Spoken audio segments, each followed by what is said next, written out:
Olá, pessoal.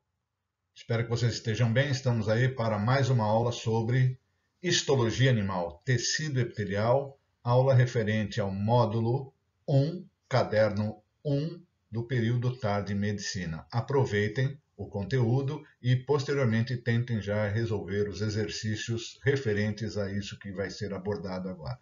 Ok? Olha lá, uma definição básica, né? Histologia, isto, tecido, logia, estudo, estudo dos tecidos. E o que você deve entender como sendo tecido? Tecido é um conjunto de células diferenciadas que têm a capacidade, a propriedade de exercer funções específicas no nosso organismo. 4 tipos básicos de tecido que formam o nosso organismo: os tecidos epiteliais, os tecidos conjuntivos, o tecido muscular e o tecido nervoso. A aula de hoje nós vamos apenas nos aprofundar no estudo do tecido epitelial, suas duas modalidades, o de revestimento e o glandular. Tecido epitelial, características gerais. Células justapostas. O que quer dizer isso? Células bem próximas umas às outras.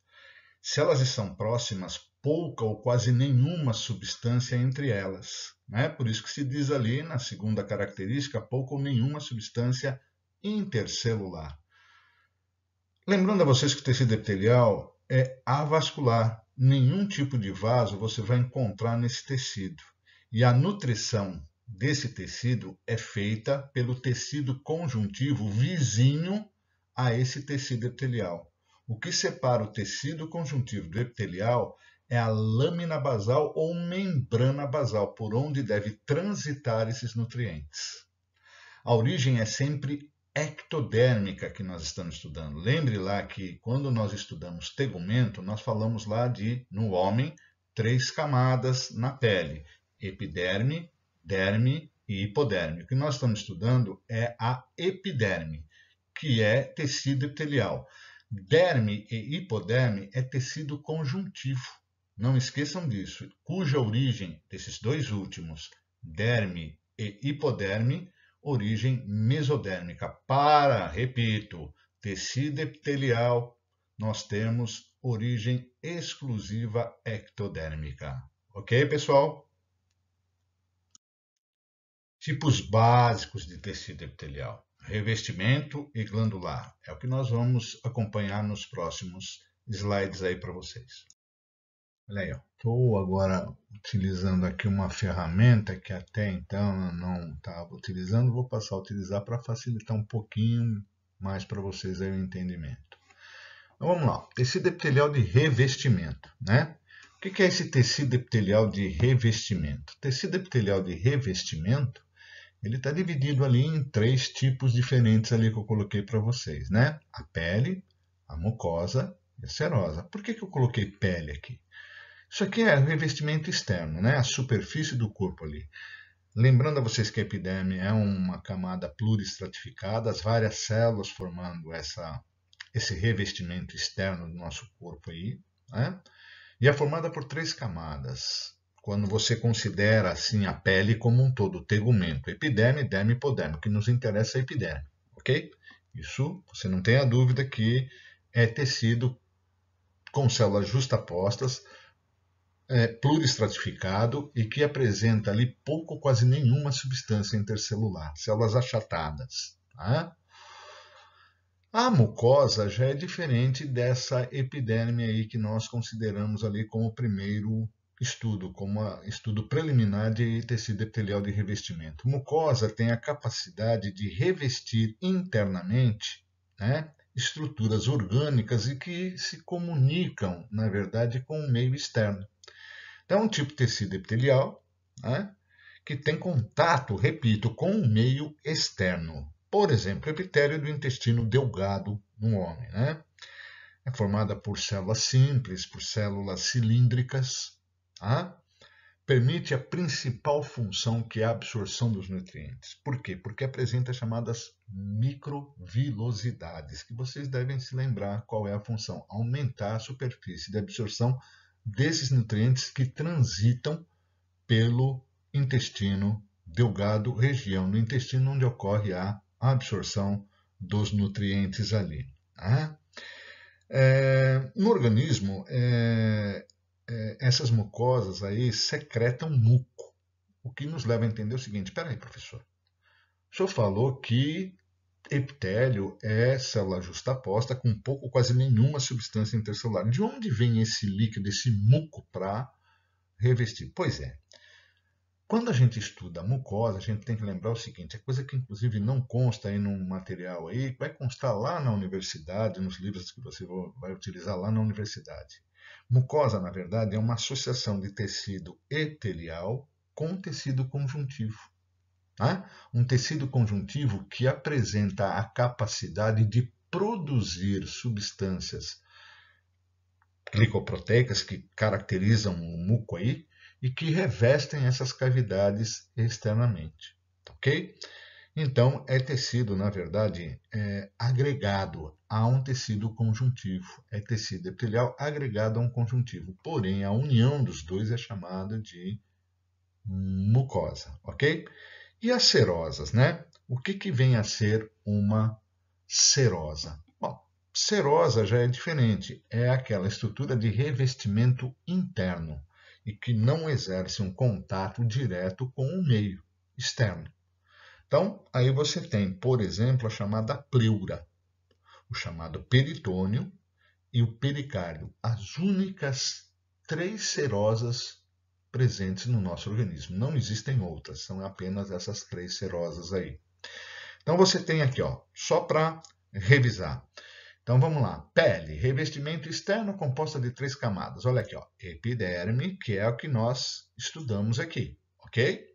A chamada mucosa, que é de revestimento interno, com abertura para o meio externo. E aí nós temos como exemplo a mucosa bucal, a mucosa anal, vaginal, a mucosa nasal. Veja bem, as fossas nasais, né? Elas se comunicam com o meio externo, ok? Então, nós temos aí pele, já falamos da epiderme, pluristratificada, ok? A mucosa, que é mucosa bucal, mucosa anal, vaginal e fossas nasais, por exemplo, e as serosas. As serosas é de revestimento interno sem contato com o meio externo. Não esqueçam isso, por favor. Existem apenas três modalidades no corpo, no nosso organismo: a pleura, o peritônio e o chamado pericárdio. Pericárdio revestindo o coração, peritônio a cavidade abdominal e a pleura os pulmões. Não esquece isso, ok? Aí representado um tegumento. O tegumento está sendo representado aí, eu sei que é um tegumento de mamífero. Mamífero por quê? Porque você tem pelo. Pelo aqui, ó, deixa eu ativar aqui a ferramenta para você ver aqui, olha. Pelo, estrutura anexa à epiderme exclusiva de mamífero. Tá? Aí você tem a epiderme, aqui a região superficial, logo abaixo a derme, e uma camada aqui embaixo presente apenas em mamíferos e em aves. Nesse caso aqui da gravura, você sabe que é mamífero porque mamífero tem pelos, coisa que está ausente em aves aí. Mas eu chamo a atenção de vocês para esta região aqui, ó, que eu estou marcando aqui, que é a chamada lâmina ou membrana basal. Uma camada produtora de células, células que são jogadas aqui para a região superior aqui, na região da epiderme propriamente dita, e que vão substituir camadas superficiais dessa epiderme. Então existe uma constante, né? Digo assim, uma constante renovação dessas células superficiais da epiderme. Nós percebemos aqui que nessa região da epiderme estão localizadas as chamadas terminações nervosas livres. Olha aqui, uma terminação nervosa aqui sendo demarcada aqui, ó. E lembro vocês, a pele, por ser um órgão sensitivo, né, percebe as sensações de calor, de frio, de dor, de pressão. No caso de terminação nervosa livre, a sensação percebida é a dor. No próximo slide, eu vou colocar para vocês aqui um quadro que vai identificar os principais corpúsculos, as principais estruturas sensitivas da pele humana.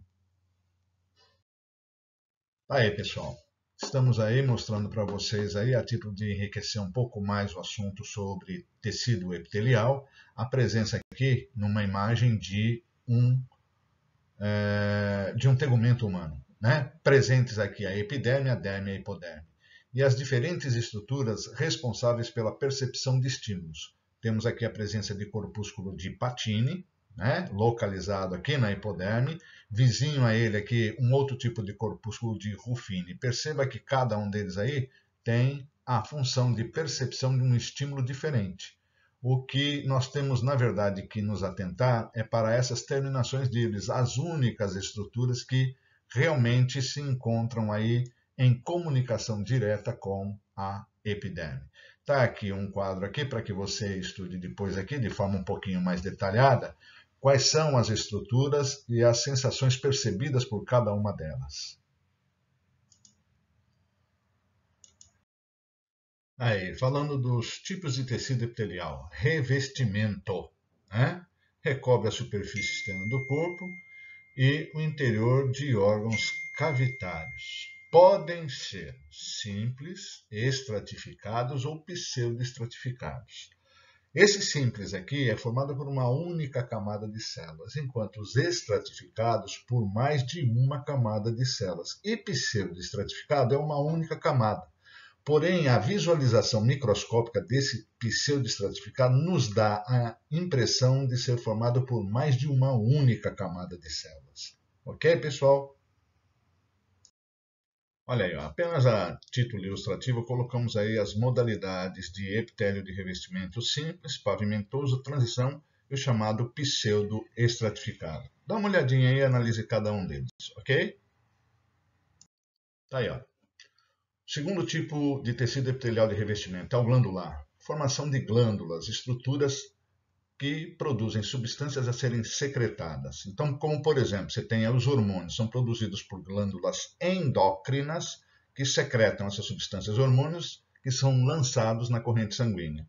Exócrina, vamos pensar assim, uma substância que é produzida e é lançada em uma cavidade, como por exemplo o suco pancreático, que é produzido pela porção exócrina do pâncreas, que é uma glândula mista, que além de produzir suco pancreático, também produz o quê?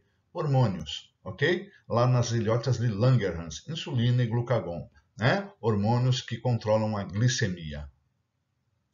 Está aí para você uma definição de glândula exócrina, endócrina, anfícrina, já comentado no slide anterior, né? E aqui o que resta realmente para que você estude aí seriam os exemplos para cada uma dessas modalidades de glândulas. A glândula sudorípara, salivar, sebácea, gastroentérica como exócrina, as endócrinas, glândulas como a hipófise, a tireoide, paratireoides adrenais e ainda chamadas mistas, como o pâncreas, que produz a insulina e o glucagon como hormônios e o suco pancreático. Ok, pessoal? Aí, essa gravura mostra a formação de glândulas exócrinas e endócrinas. Esse lado aqui, ó, seu lado esquerdo aqui, ó, nós estamos vendo aqui a formação de um ducto a partir do quê? Do epitélio.